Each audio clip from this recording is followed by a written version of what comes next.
Hello and welcome back to Quicks14Blog. We are back here in Old War once again, taking a look at Flame Leviathan again, but this time is a little different. This is Flame Leviathan with one tower up, and we're trying to take him down with that tower up. You're going to see a wipe here first as we get pretty close and try to get in sync what we're doing. We're trying a different strategy here than maybe some of you have seen before or have not seen before. And what this strategy is basically we've got our demolishers here and we've got pyrite all over the place, as you can see.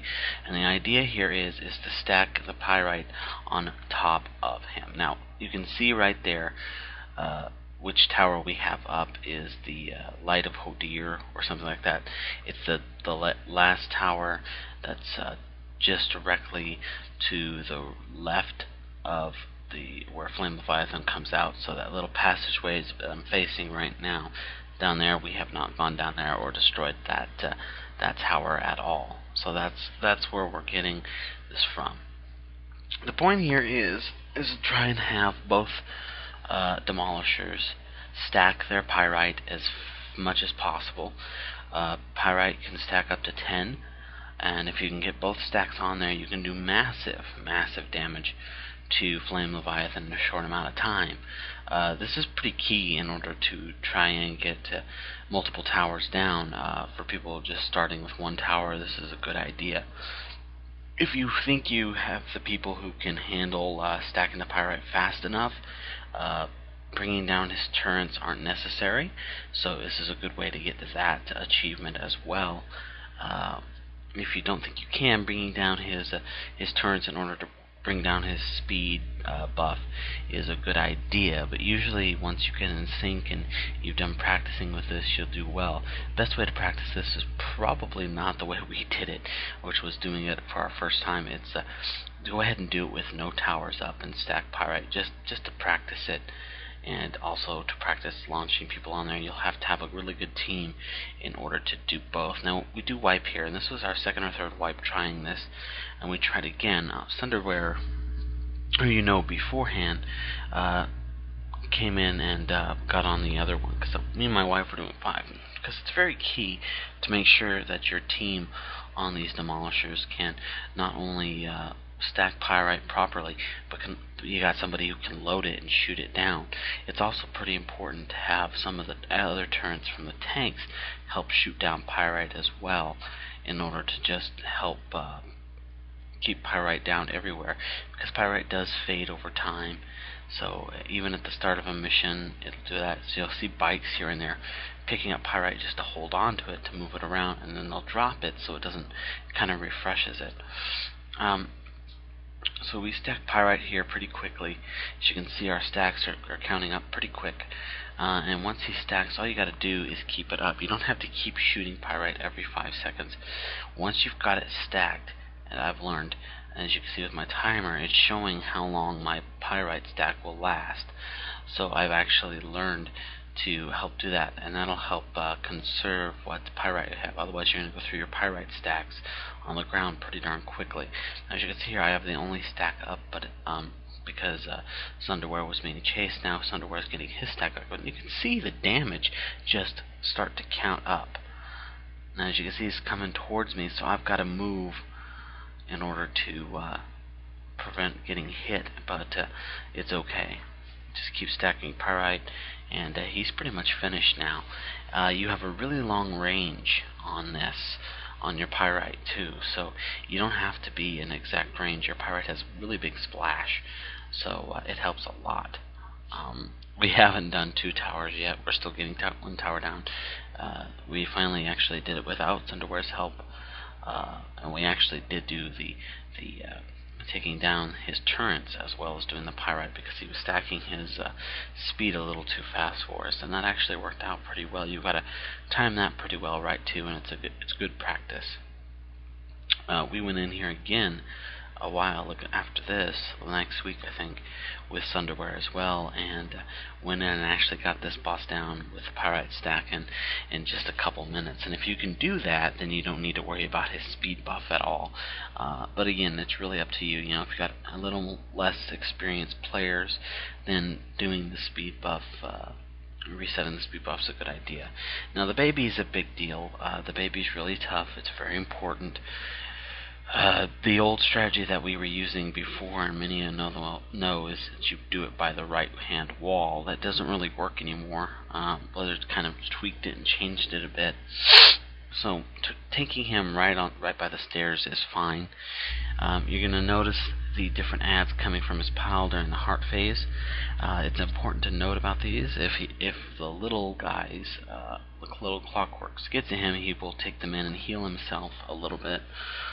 The bombs are pretty important. If you can do it right, you can actually set up the bombs to do damage to Deconstructor, which is pretty important during the heart phase if you're trying to do hard mode. Otherwise, what you want to do is just focus on the bombs as they're coming out with the ads.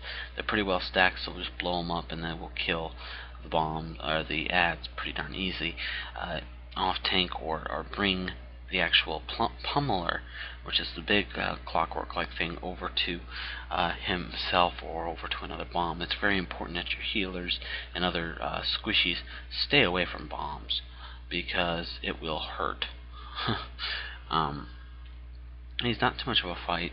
It's obviously the biggest deal and the things you need to look for. We're grouped up a little here that we shouldn't be, but we can taste victory. So his ground thing is not much you can do about it, but heal through. But Searing Light and of course Gravity Bomb are pretty important.